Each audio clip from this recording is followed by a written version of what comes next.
Представители знака зодиака Козерог. Козероги, мои дорогие, здравствуйте. Второй расклад. Что вам по судьбе в сентябре? В сентябре 2024 года. Давайте узнаем у карт. У нас сегодня 3 колоды. Я взяла цыганский пасьянс.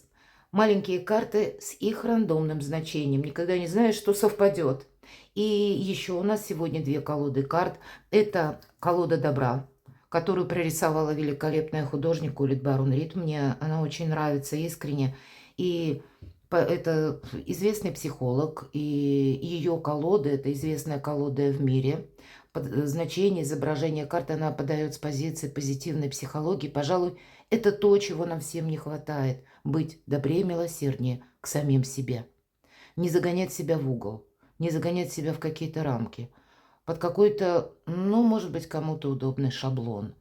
И когда мы, правда, более добры к себе, мы себя лучше слышим.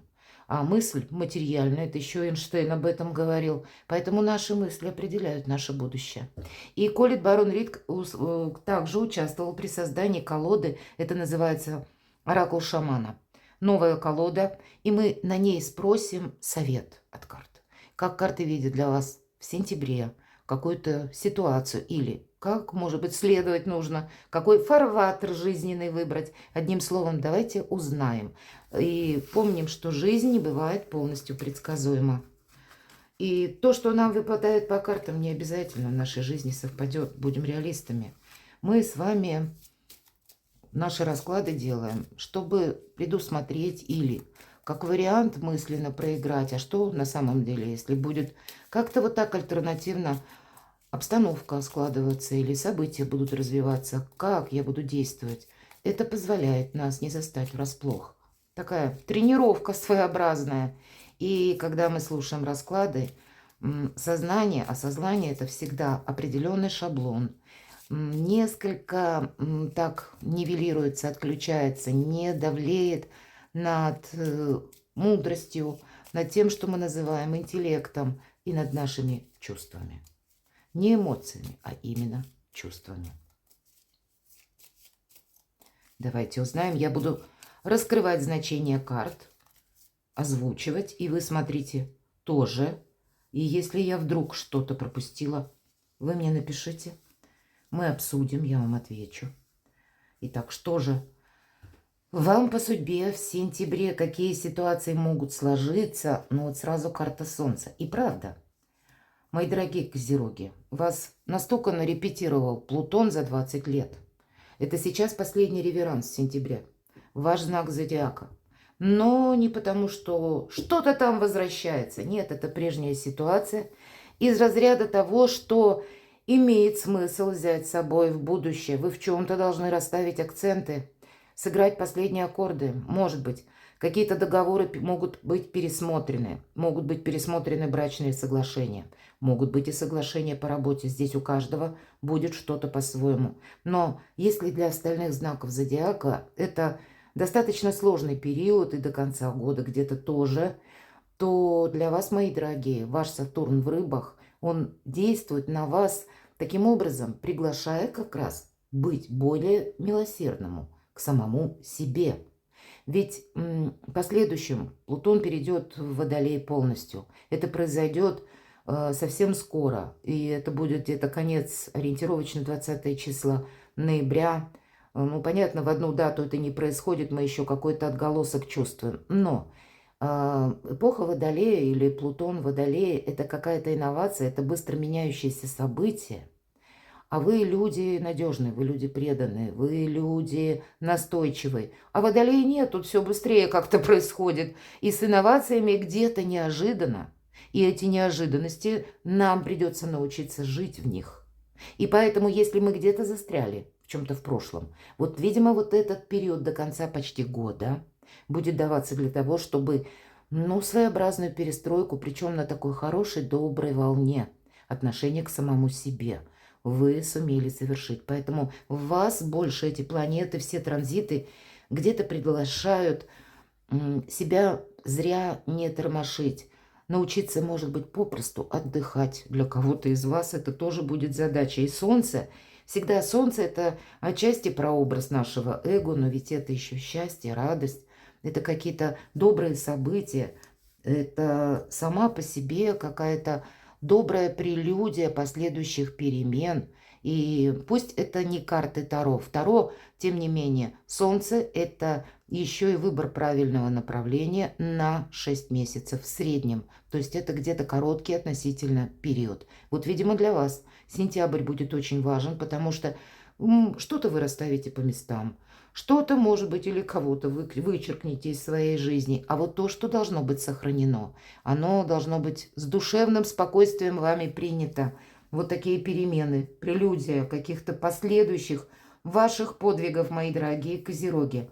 И радость. Посмотрите, солнце, венок. Венок – это радость.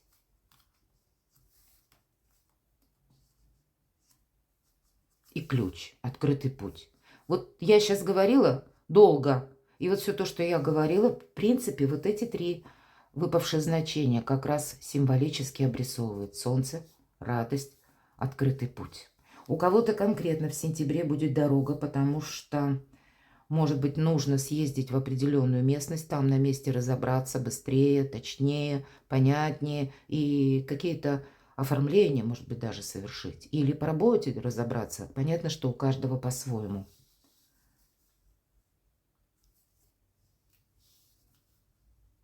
Любовь. Правда. И еще любовь к этим всем значениям. Открытый путь к любви, мои дорогие козероги, кто один или одна. Прощайтесь с вашим одиночеством. Нужно продумать, как быть более популярным, не побоюсь этого сказать. Как быть легче, может быть, на подъем, для кого-то это тоже может быть актуально. Как больше, как и расширяем свои горизонты, так и расширяем, может быть, какое-то сотрудничество. В принципе, открытому быть общению для вас будет тоже важно. Ну а для тех, кто один или одна, важно будет трижды. Потому что, к счастью, вас зовут все значения нашего пасьянса. И у меня этот пасьянс очень много лет. Мне его когда-то подарила мама, это были конец 80-х годов. Я тогда была дальше далекого от каких-либо пасьянсов, карт. И моя профессия, она более чем конкретная в моменте здесь и сейчас, и быстрых решений, правильных причем. Поэтому тут не про карты и не про гадания. Но время прошло.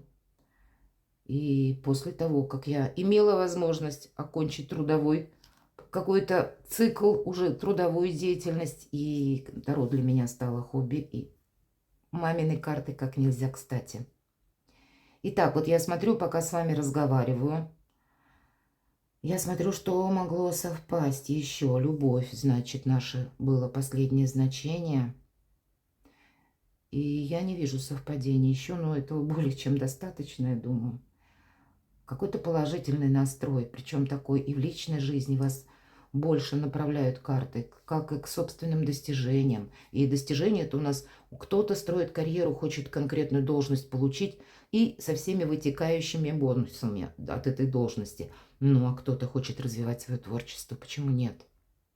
Или работать на самого себя. Или обрести такую профессию, чтобы я мог работать из любой точки мира. И главное, Козерогу поставить цель. И вот если цель поставил, у вас нет ничего невозможного. Вот это самая цель, кстати, выбор правильного направления от части Солнца. Где-то вас ориентируют, ну, какие-то судьбоносные перемены или прелюдия каких-то перемен, может быть. И основа закладывается в сентябре. Что же нам скажет колода добра? Первую карту мы достанем. Я такой вопрос задам. В чем ваша сила? То есть это когда мы сильны по умолчанию, когда не нужно много прикладывать во что-то энергии, или, ну, не так для нас сложно действовать, может быть, в этом контексте, или то, что может получиться с большим КПД и с наименьшими какими-то минусами или потерями. Итак, в чем ваша сила? Или сфера жизни? Сентябрь. Двойка огня. Взаимодействие, отношения, любые партнерские отношения. И в этой колоде карт, обратите внимание, у нас жираф. Это, по сути дела, карта роста. И я уже об этом где-то тоже сказала. Поэтому карта вас оборачивает как расширению собственных возможностей, с расширению собственных горизонтов. У кого-то кругозора. В хорошем смысле кто-то может пойти учить язык. И, может быть, искал курсы для изучения конкретного иностранного языка, а тем не менее нашел курсы программирования. Можно над этим смеяться, но правда, вот именно для вас, мои дорогие козероги, я конкретно знаю одну девочку, ну, молодую женщину, для меня она девочка, которая, правда, учась на биофаке, решила изучать английский язык. Она искала именно курсы или вот разговорный хотела улучшить. Закончилось тем, что ей, ну, Google выдал именно так поисковик, что она пошла учиться программированию. На сегодняшний день успешный человек по части, вот она с Python начинала. Вот поэтому у кого-то и такие метаморфозы могут быть. Главное перед собой не ставить, опять же, никаких рамок. Но если мы говорим о двойке огня, именно в этой колоде творческие планы, как я сказала, рост, поскольку жираф, и амбиции, вот в этом нет преград, вот в этом ваша сила. Событие, которое меняет вашу жизнь. А тут и события будут извне. Либо это новости, которые вы можете услышать, либо какие-то обстоятельства. Меня смотрят люди из разных стран. Но для вас, видимо, мои дорогие козероги, вас ничто не удивит. И, видимо, тяжелее или сложнее, чем было прежде, для вас уже быть не может.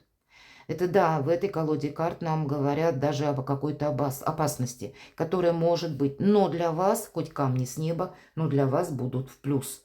Может быть, вы принимаете достаточно, ну так, спокойно, хладнокровно какую-то обстановку вокруг вас. И по этой карте у нас идет полная смена парадигмы, потому что мы окончательно понимаем, что возврата к чему-то не будет. Или мы окончательно понимаем, что какой-то вопрос не в нашей силы власти что-то решить. Нам придется действовать по-другому. И это все то, о чем я говорила еще до карт.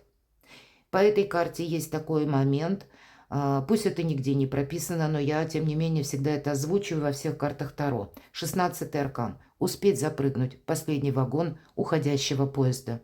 То есть правильно где-то сориентироваться, понимаете? Мы могли раздумывать, может быть, 3 года до того. А мозг наш, физиология, работает таким образом, что в среднем 15 секунд мы принимаем решение. А думаем мы, ох, как долго. Поэтому для вас это время может сузиться. Вам придется делать какой-то выбор. И планетарно, правда, для всех знаков зодиака будет важен какой-то выбор в течение всей осени. И в соответствии с ним мы будем по-новому организовывать жизнь. И вот для вас действительно какая-то совершенно новая организация. С одной стороны, пусть это не в этой колоде. Башня есть еще и символ своеобразной тюрьмы, которую мы за тюрьму не считали. Мы были уверены, что это наша крепость. А по сути дела, когда рушится, для нас открываются новые возможности. Для нас мир где-то может открыться. Для нас, ну, как-то в новых красках жизнь может заиграть. Но первые впечатления наши или ощущения, турбулентность, мы где-то испытываем некоторый такой момент. Знаете, представьте, вы открыли двери и пытаетесь войти в помещение. В помещении открыто где-то окно. Что мы чувствуем? Вот этот самый сквозняк. Ну, я перекладываю на реальную плоскость, мои дорогие козероги. Вот что-то подобное, неуверенность в том, что, а что будет дальше? Вот, наверное, это единственный пункт, что предугадать, что будет дальше, практически невозможно. Идите по ситуации, всегда говорит карта башни. Собой не рискуй. Будь готов к этим неожиданностям. И самое главное, будь готов действовать как-то нестандартно, чтобы себе не навредить в первую очередь. Событие, которое изменит лично вас. Любовь, мои дорогие. Нам уже здесь про любовь сказали и про солнце. Это опять же, посмотрите, двойка. Вторая дуальная карта. Двойка огня, двойка воды. И, конечно, это взаимодействие, как партнерские отношения. В первую очередь личная жизнь. Поэтому для тех, кто один или одна, продумайте какой-то выход из сольного варианта. В очередной раз настаиваю. Но и, в принципе, это не только карта может означать о личной жизни. Просто покупка или вода – это именно наши чувства. Но это могут быть любые партнерские отношения, которые основаны на искренности. Значит, может быть, вам захочется нравиться больше, кому-то захочется изменить свой имидж. Кстати, когда солнце выпадает, это где-то наш имидж мы можем корректировать, потому что мы понимаем, люди встречают по одежке, и вот этот образ наш, который запечатлелся в памяти, это довольно сильное ощущение и своеобразный, опять же, шаблон. Мы люди, мы часто мыслим шаблонами. И вы можете вот этот факт осознать, что мне чей-то шаблон нужно в отношении себя сломать. Потому что вам необходимо будет взаимодействие с людьми. Как и в личной жизни, так и в общественной, в социуме, на работе. И вы будете именно менять себя.